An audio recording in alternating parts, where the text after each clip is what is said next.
First po, punta tayo sa ating Facebook. And then, punta po tayo dun sa icon na naka-circle.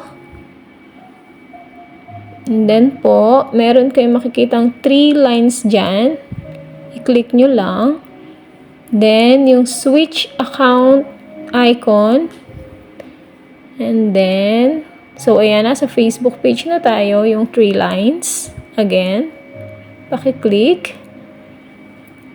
And then, after po nun, punta tayo sa settings and privacy. Then, settings.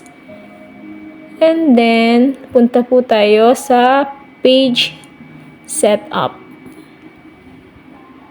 Okay. Then, makikita nyo na yung name nyo dyan. Then, pwede nyo nang palitan ng inyong Facebook page name.